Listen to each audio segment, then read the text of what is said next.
Bonjour tout le monde, j'espère que vous allez bien. Ici Shakib de Master Trading Group dans cette matinée de 3 décembre 2020. Alors, on va commencer par un tour d'horizon des marchés. On va commencer par les marchés asiatiques, ce qu'ils ont fait dans la soirée. Alors, regardez, du plus performant au moins performant ou du moins performant au plus performant. On a l'indice néo-zélandais qui a sous-performé et le Kospi du Japon qui a fait 0,76%. Ok.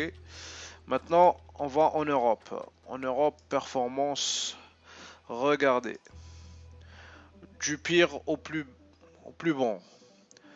On a le Suisse qui a fait moins 0,71, l'Ibex 37, DAX moins 0,33, CAC moins 0,18, l'Eurostox moins 0,03 et le FTSE 600 0,11%. Ok. Maintenant, le marché américain pre-market. Ok, en pre-market, il a fait 0,18 pour le S&P 500, Nasdaq 100 0,01, Dow Jones 0,20. Attendez, ils sont en désordre, comme ça, ouais. Le plus performant, c'est le Mexicain, ok. Donc, faut garder à l'esprit que il n'y a que les marchés européens qui sous-performent. Maintenant, on va aller sur le calendrier économique. On va voir ce qui s'est passé depuis hier. Alors, market. On a eu le Market Service PMI Final de novembre pour l'Australie. Il est à 55,1. Il a été à 53,7. Donc, décélération. Le composite aussi, 53,5. Il a augmenté à 54,9. L'Australie, elle est là. Ok. Alors. Ce qu'on a ici. Attendez, il est là. Regardez. Le service a augmenté un petit peu. Le market manufacturier, lui, il n'a pas encore sorti pour novembre. Et le composite, qui est un indice composé, a accéléré un petit peu. Donc on est en contraction, en dessus de 50. Ok. Donc on revient. Stock Investment by Foreigners, c'est-à-dire les gens qui investissent au Japon, enfin les étrangers qui investissent au Japon, bah ça a augmenté. Hein. On était à moins 1100 billions, on est à 457. Balance commerciale à l'Australie a augmenté 7000 milliards, on était à 5000 milliards. Alors, enfin non, pas 7000, mais 7 milliards au lieu de 5. Alors, Jibun Bank Service PMI. Pour le service au Japon, 47,8. Légèrement augmenté. Pas trop. On est encore en dessous de 50. Jibun Bank Composite, 48,1. Ok. Alors, pour le Kaishin, ça c'est important. Kaishin Service PMI, 57,8. On était à 56,8. Donc, le tissu industriel chinois ne cesse d'augmenter, c'est-à-dire il est en expansion. Le composite aussi 57,5, on était à 55,7.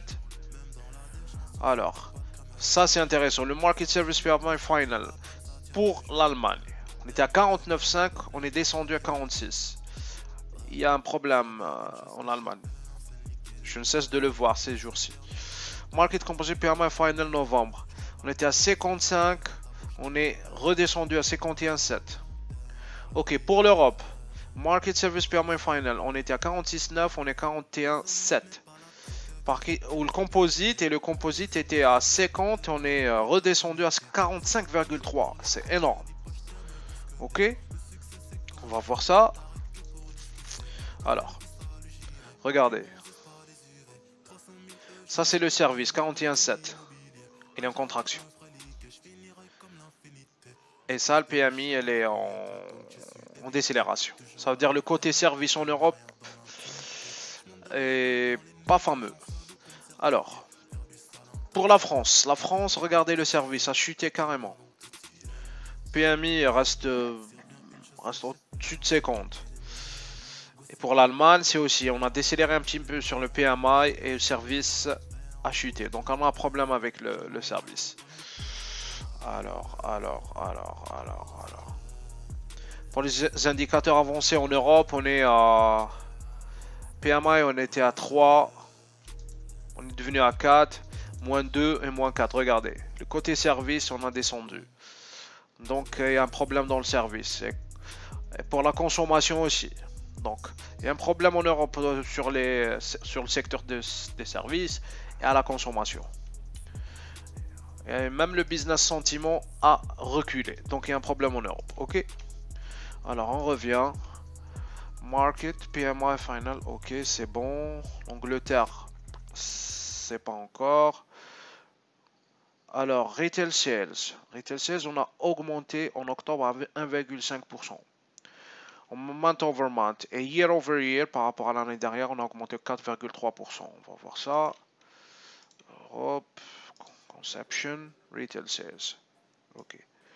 Retail sales. Retail sales year over year. Ok. Où est-ce que t'es year over year? Alors, elle est là, le retail sales. Regardez. On a chuté par rapport au mois dernier. Je ne sais pas si je suis à jour. Attendez. Tap.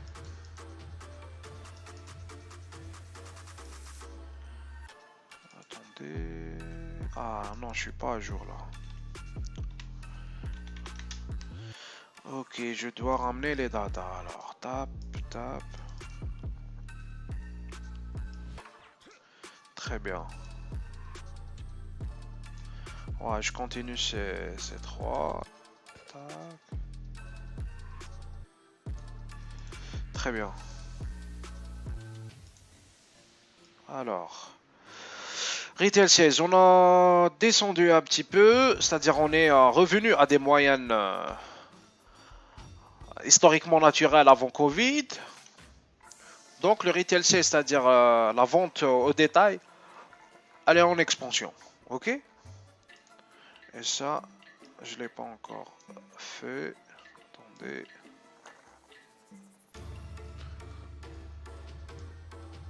Très bien. Donc le retail sales, il est encore au-dessus de la moyenne.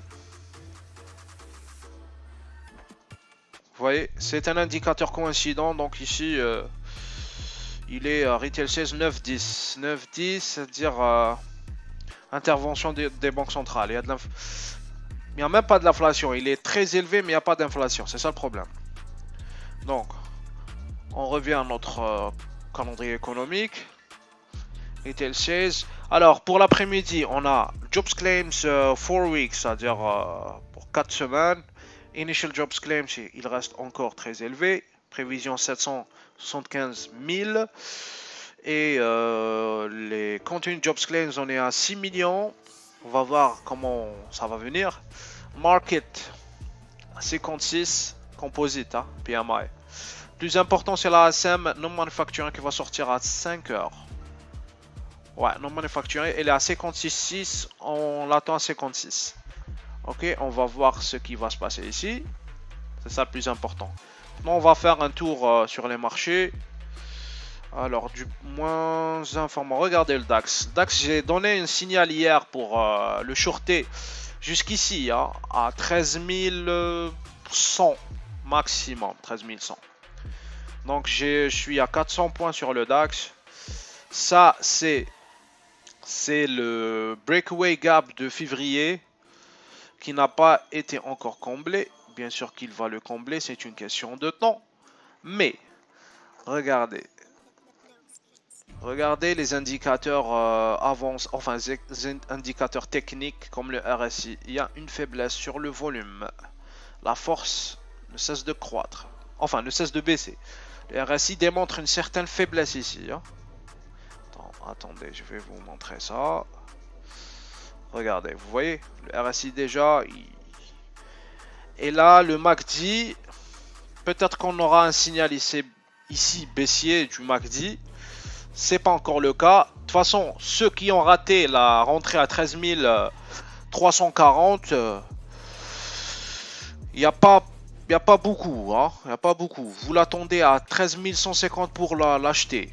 Mais vous avez vu, les indicateurs avancés de l'Europe ne sont pas fameux, donc il y a une correction du DAX. Alors, pour le pétrole, je l'ai acheté ici hier.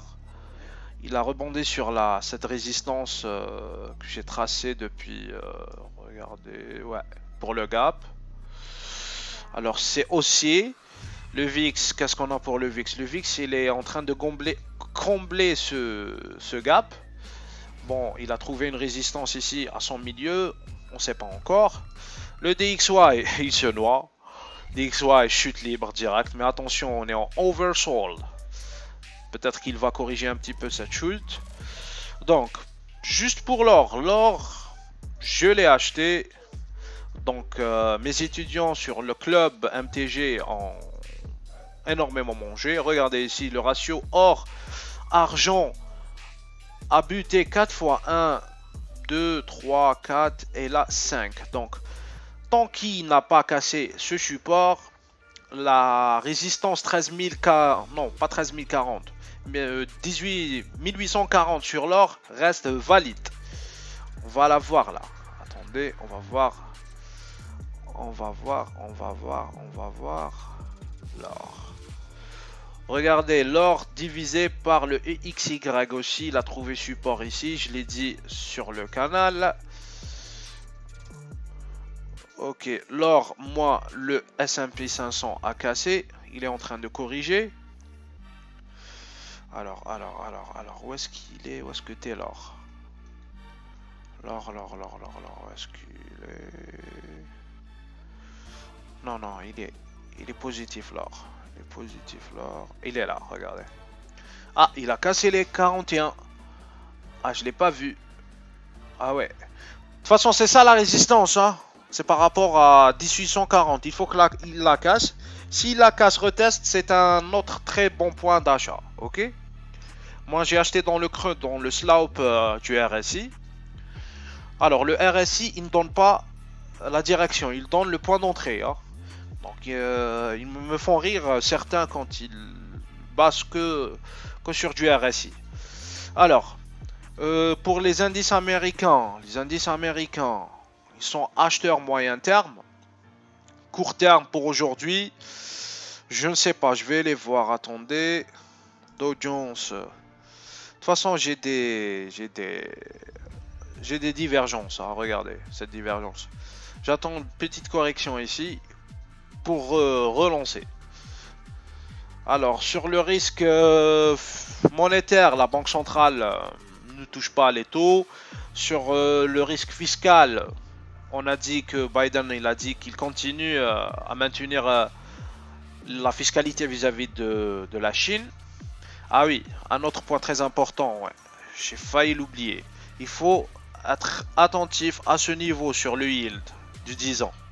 Les investisseurs jugent que l'inflation va monter, donc il faut surveiller le 1%. Hein. Regardez ce fake-out, breakout.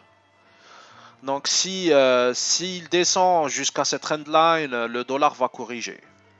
Ok, c'était tout pour aujourd'hui. J'espère que ça vous a plu.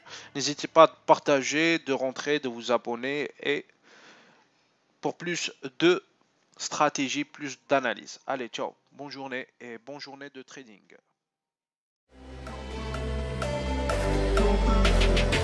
Clock's ticking, time is over. Before you know you're older. So sober, alone, look, you getting my cold shoulder. You crying like it's rain. You causing all the pain. No closure, I'm colder. You getting nothing, Joker.